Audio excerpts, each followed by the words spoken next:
காசை வாங்கி ஓட்ட நீயும் போட்டு விடாதே அம்மா போட்டு விடாதே.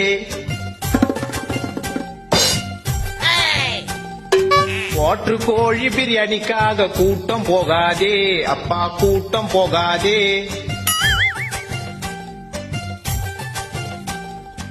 5 வருஷத்துக்கு ஒரு முறை மாறும் ஆச்சி ஆச்சி.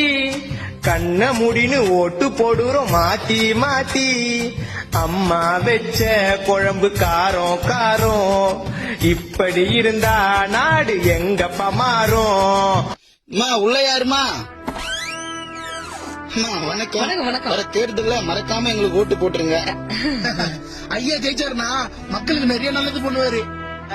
ஓட்டு தானே ஐயா 18 வயசுக்கு மேல உள்ளவங்க உங்க குடும்பத்துல எத்தனை பேரு? ஆபாசமா ஏதாவது காமிக்க போறீங்களா? நாங்க 3 பேர் தான். அது கொடுப்பா. ஒரு ஓட்டுக்கு 5000 தரோம். இதுல மொத்தம் 15000 இருக்கு. மறக்காம எங்களுக்கு ஓட்டு போட்டுருங்க. இது ஓட்டுக்கு காசா? எத்தனை போய் மௌன வீட்டுல எண்ணெய் இல்ல, அரிசி இல்ல, பருப்பு இல்ல, செருப்பு இல்ல, அது திணியாச்சுக்கோ. சொல்றத கையில வைப்பா. வர பணத்தை யாவுன்னா குடும்பத்துல கஷ்டமா இருக்குதுப்பா. கஷ்டமா இருக்குதா? கொடுங்க. கண்டிப்பா எங்க 3 பேரோட ஓட்டு உங்களுக்கு தான். நன்றியா. வட்டுமா டேய், ஓட்டுக்கு காசு வாங்க மாட்டேன் சொல்லி பாட்டெல்லாம் பாடிட்டு இப்படி நீயே அசியமா காசு வாங்கிடியடா. எதுக்குடா வாங்கின? அப்பா வீட்டுல கஷ்டம்னாரு. அதுக்கப்புறம் தான் எனக்கு ஒண்ணு புரிஞ்சுது. என்னன்னு? ஒரு குடும்பம் கஷ்டத்துல இருக்கும்போது ஓட்டுக்காக காசு வாங்குறது தப்பு இல்ல. ஏன்னா இது எல்லாமே நம்ம பணம் தான்.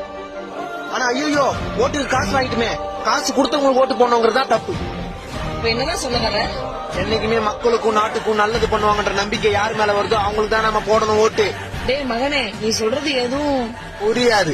அப்ப காசு கொடுத்தவங்களுக்கு ஓட்டு போட மாட்டியா? முடியாது. எலெக்ஷன்ல யாருதான் ஜெயிப்பா? தெரியாது.